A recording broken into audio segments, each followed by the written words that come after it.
سوال ہے، آپ کی ایک ویڈیو دیکھی جس میں آپ حضرت امام حسین اور یزید کے بارے میں سوال کے جواب میں آپ یزید کو غلط کہنے سے گریز کر رہے ہیں۔ یہ ایک ایسا واقعہ ہے جس نے پوری امت مسلمہ کو دو حصوں میں تقسیم کر دیا۔ حیرت ہے کہ آپ جیسے صاحب علم بھی اس کے بارے میں واضح موقف نہیں رکھتے۔ میں تاریخی چیزوں کے بارے میں آپ کو بھی یہ توجہ دلاؤں گا کہ اس میں بڑی احتیاط برتنی چاہیے۔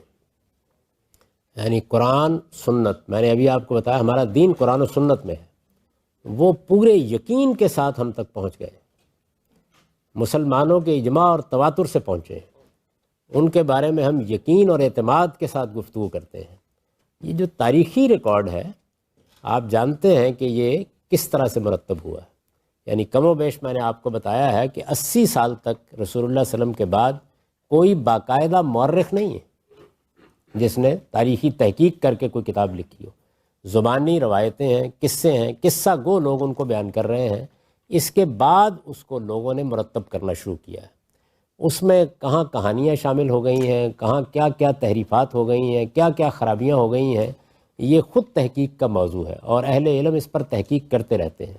میں بھی ایک طالب علم کی حیثیت سے جن علوم کا طالب علم ہوں، سماجیات ہے، فلسفہ ہے، تاریخ ہے، میں بھی کرتا رہتا ہوں اس پر جب مجھے موقع ملتا ہے، تمام اہل علم کرتے رہتے ہیں، لیکن اس میں کوئی بات حتمی طور پر کہنا یہ میرے نزدیک بڑی جسارت ہے۔ ذرا اس کو اس طرح سمجھنے کی کوشش کیجئے۔ آپ پاکستان سے تعلق رکھتے ہیں، آپ کو معلوم ہے کہ ابھی چند ہفتے پہلے پاکستان میں ایک بہت بڑا واقعہ ہوا قصور میں، معلوم ہے نا؟ میں اس حال میں بیٹھے ہوئے لوگوں سے اگر پوچھوں کہ کوئی آدمی یقین کے ساتھ بتا سکتا ہے مجھے کہ کیا واقعہ ہوا؟ یہ اس زمانے کی بات کر رہا ہوں میں، جس میں ریڈیو ہے، جس میں ٹیلی ویژن ہے، جس میں نامہ نگار جگہ جگہ پھیلے ہوئے ہیں، جس میں پل پل کی خبر 24 گھنٹے دی جا رہی ہے۔ اس میں رائے قائم کرنی ممکن نہیں رہی۔ کارگل کا واقعہ ہوا، ہماری تاریخ کا ایک بڑا واقعہ ہے۔ سپہ سالار کہتا میں نے وزیر اعظم سے مشورہ کیا تھا، وزیر اعظم کہتا مجھے پتہ ہی نہیں تھا۔ واقعہ ہے نا؟ اچھا، ہمیں بتایا گیا کہ اس موقع پر کچھ مجاہدین تھے، وہ شہید ہو گئے ہیں، بعد میں پتہ چلا تو 3500 کے قریب ہماری فوج کے لوگ۔ تو یہ تاریخی واقعات ایسے نہیں ہوتے کہ ان کے بارے میں حتمی رائے قائم کی جا سکے۔